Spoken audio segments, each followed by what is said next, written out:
നമ്മൾ ഓർഗനൈസേഷൻ സ്ട്രക്ചറിൽ ഡിസ്കസ് ചെയ്തതിൽ അടുത്തൊരു ഇമ്പോർട്ടൻറ്റ് ഡിപ്പാർട്ട്മെൻറ്റാണ് മാർക്കറ്റിംഗ്. എന്താണ് മാർക്കറ്റിംഗ് ഡിപ്പാർട്ട്മെൻറ്റിൻ്റെ റെസ്പോൺസിബിലിറ്റി? ബേസിക്കലി ഇത് സെയിൽസുമായിട്ട് മിക്സ് ചെയ്യരുത്.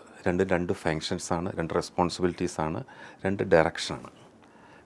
ഈ മാർക്കറ്റിംഗ് എന്ന് പറയുമ്പോൾ അവർ ബേസിക്കലി നമുക്കൊരു ഡിമാൻഡ് ക്രിയേഷനാണ് അതിൻ്റെ അൾട്ടിമേറ്റ് ഉദ്ദേശിക്കണത്. There must be a brand presence, there must be a product presence, there must be a create a demand ultimately. അപ്പോൾ അതിൻ്റെ അകത്ത് ഏറ്റവും പ്രധാനമായിട്ടുള്ളത് ബ്രാൻഡ് മാനേജ്മെൻറ്റാണ് മാർക്കറ്റിംഗ് ഡിപ്പാർട്ട്മെൻറ്റിൻ്റെ ഒരു ഉത്തരവാദിത്വം. ബ്രാൻഡ് മാനേജ്മെൻറ്റ് എന്ന് പറയുമ്പോൾ അതിൻ്റെ ഐഡൻറ്റിറ്റി, അതിൻ്റെ വാല്യൂ, അതിൻ്റെ ഗോൾസ്, ഇതൊക്കെ ക്ലിയറായിട്ട് all stakeholders and the public എത്തിക്കുക എന്നുള്ളത് ഈ ഡിപ്പാർട്ട്മെൻ്റ് ഒരു ഫങ്ഷനാണ്. പിന്നെ ഇതിനെ സപ്പോർട്ട് ചെയ്യാനുള്ള മെറ്റീരിയൽസ് ആൻഡ് ബാക്കിയുള്ള പ്രോഡക്ട്സ്, മെറ്റീരിയൽസ്, ഇതിന് എന്ത് സപ്പോർട്ട് ചെയ്യണോ അതിനുള്ള കാര്യങ്ങളെല്ലാം അതിൽ വേണം. പിന്നെ ഇപ്പോൾ യൂഷ്വലായിട്ടുള്ള പോലെ തന്നെ വെബ്സൈറ്റ്, സോഷ്യൽ മീഡിയ, ബാക്കി content creation, advertisement, printed, digital, ഇതെല്ലാം ഏതളവിൽ എവിടെ വേണം എന്നുള്ളത് മനസ്സിലാക്കി അതിനുള്ള സ്പെൻഡാണ് നമ്മൾ സാറിന് ബഡ്ജറ്റിൽ ഇടുന്നത്. ഇതിന് വേരിയേഷൻസ് വരുവാണെങ്കിൽ അത് അപ്പോൾ ഓരോരോ മാസങ്ങളിലും അതിൻ്റെ സ്പെൻഡ് നോക്കിയിട്ട് അതിൻ്റെ ഇമ്പാക്റ്റ് നോക്കിയിട്ട് ഇതെല്ലാം ചെയ്യേണ്ട ഒരു ഉത്തരവാദിത്വം, ഒരു കുറച്ചുകൂടെ സയൻറ്റിഫിക്കായിട്ട് ചെയ്യേണ്ട ഒരു ഉത്തരവാദിത്വം ഉണ്ട്. പിന്നെ വേറൊരു ഇമ്പോർട്ടൻറ്റ് ഫാക്ടറാണ്, ഏറ്റവും പ്രൊഫഷണലായിട്ട് ചെയ്യേണ്ട കാര്യമാണ് മാർക്കറ്റ് റിസർച്ച്. ഈ സംഭവം നമുക്ക് മാർക്കറ്റ് റിസർച്ചിനെ പറ്റി ഞാൻ കുറച്ചുകൂടെ ഒന്ന് പറഞ്ഞാൽ, നമ്മൾ ബഡ്ജറ്റൊക്കെ ഇടുമ്പോൾ സാറിന് എല്ലാ വർഷവും എവരിബഡി വാണ്ട്സ് ഗ്രോത്ത്. ഒരു സ്റ്റഡിന്ന് അടുത്ത സ്റ്റഡിൽ ഗ്രോ ചെയ്യുക. അപ്പോൾ ചില സ്ഥലത്തൊക്കെ നമ്മൾ പോകുമ്പോൾ അതിൻ്റെ ഡയറക്ടേഴ്സും മാനേജിങ് ഡയറക്ടേഴ്സും ഞാൻ 300% ഡബിൾ എന്നൊക്കെ പറയും. പക്ഷെ നമ്മളത് പറയുമ്പോൾ ഒത്തിരി factors and facts and figures നമ്മുടെ കയ്യിൽ വേണം. ഫസ്റ്റ് ഓഫ് ഓൾ, അങ്ങനെ ഒരു ഗ്രോത്ത് പ്ലാൻ ചെയ്യുമ്പോൾ നമ്മൾ ആലോചിക്കേണ്ടത്, ആ ഗ്രോത്തിനുള്ള പൊട്ടൻഷ്യൽ ഉണ്ടോ, ആ മാർക്കറ്റ് അവിടെ ഉണ്ടോ എന്നുള്ള കാര്യം റിസർച്ച് വഴി അറിയാൻ പറ്റുള്ളൂ.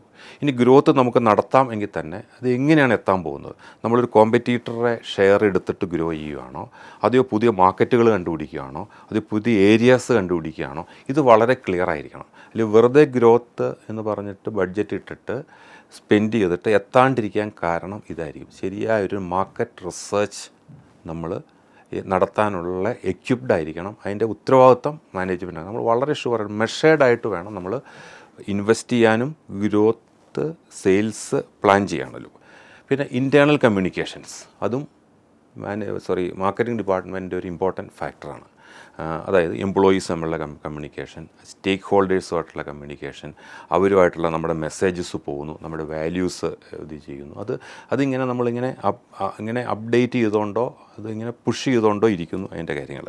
പിന്നെ മീഡിയ റിലേറ്റഡ് ആക്ടിവിറ്റീസ്, നമ്മൾ മീഡിയയിൽ എന്തുമാത്രം പ്രസൻസ് വേണം, ആരുടെ പ്രസൻസ് വേണം, എന്ത് മെസ്സേജാണ് പോകേണ്ടത്, എങ്ങനെയാണ് പോകേണ്ടത്, ഇതൊക്കെ നമുക്ക് അതിൻ്റെ എക്സ്പീരിയൻസിൻ്റെയും റിസർച്ചിൻ്റെയും ഫീലിങ്ങിൻ്റെയും ബേസിസിൽ വേണ്ടി മാത്രമാണ് നമ്മൾ ഈ ഉത്തരവാദിത്തങ്ങൾ ചെയ്യേണ്ടത്. പിന്നെയുള്ളത് വെണ്ടർ മാനേജ്മെൻറ്റ്, അതും മാർക്കറ്റിംഗ് ഡിപ്പാർട്ട്മെൻറ്റ് ഇതാണ്. പിന്നെ ആ കസ്റ്റമർ എക്സ്പെക്റ്റേഷൻ എന്താണെന്നുള്ളത് കണ്ടുപിടിച്ച് സെയിൽസിന് കൊടുക്കുക, പ്രൊഡക്ഷന് കൊടുക്കുക, അത് മാർക്കറ്റിംഗ് ഡിപ്പാർട്ട്മെൻറ്റ് തന്നെ ചെയ്യാൻ പറ്റുള്ളൂ. എന്താണ് കസ്റ്റമറുടെ എക്സ്പെക്റ്റേഷൻ? അത് മാർക്കറ്റ് സ്റ്റഡീസിലെയും മാർക്കറ്റ് റിസർച്ചിലൂടെയും കസ്റ്റമറുമായിട്ടുള്ള ഇൻ്റർവ്യൂസ്, ഈ ഒരു പാരലായിട്ട് ഇൻഡിപെൻഡൻ്റ് ആയിട്ട് ഈ ഡിപ്പാർട്ട്മെൻറ്റ് ഫങ്ഷൻ ചെയ്തിട്ട് ആ എക്സ്പെക്റ്റേഷൻ ഗ്യാപ്പ് ഉണ്ടെങ്കിൽ, ഇപ്പോൾ ക്വാളിറ്റിയിലാണോ, സർവീസിലാണോ, പ്രോഡക്ട്സിലാണോ, അറൈവലിലാണോ, ലോജിസ്റ്റിക്സിലാണോ, ഇങ്ങനെയുള്ള കാര്യങ്ങൾ മനസ്സിലാക്കി ആ എക്സ്പെക്റ്റേഷൻ ഗ്യാപ്പ് ബിൽഡ് ചെയ്യാനായിട്ട് മാർക്കറ്റിംഗ് ഡിപ്പാർട്ട്മെൻറ്റ് വളരെ ഡെലിബറേറ്റ് ആയിട്ട് ട്രെയിനും, അത് അവരുടെ ഒരു KRA ആയിരിക്കണം, അതിൻ്റെ ഹെഡിൻ്റെ ഒരു KRA ആയിരിക്കണം അങ്ങനെ ചെയ്യേണ്ടത്.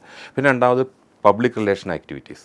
നമ്മളിപ്പോൾ CSRയുള്ള കമ്പനിയാണ് അങ്ങനെ, പക്ഷേ നമ്മളൊരു മാനുഫാക്ചറിങ് കമ്പനിയാണെങ്കിൽ ആ വിസിനിറ്റി, ആ ലോക്കൽ പബ്ലിക്കുമായിട്ട് ബന്ധപ്പെടുന്ന കാര്യങ്ങളിൽ നമുക്ക് കുറച്ചുകൂടെ ബെറ്ററായിട്ട് നമ്മുടെ ഇത് പ്രസൻറ്റ് ചെയ്യാനും, നമ്മുടെ ഒരു രീതി, നമ്മുടെ ഒരു പാറ്റേൺ, നമ്മുടെ ഒരു വാല്യൂ സിസ്റ്റം, നമ്മുടെ ഒരു ഫോക്കസ്, ഇതെല്ലാം പബ്ലിക്കിനെ കൂടി അറിയിച്ചുകൊണ്ടിരിക്കാനും അതിൻ്റെ ഉത്തരവാദിത്വവും ശരിക്കും മാർക്കറ്റിംഗ് ഡിപ്പാർട്ട്മെൻറ്റ് തന്നെയാണ് ഏറ്റെടുക്കേണ്ടത്.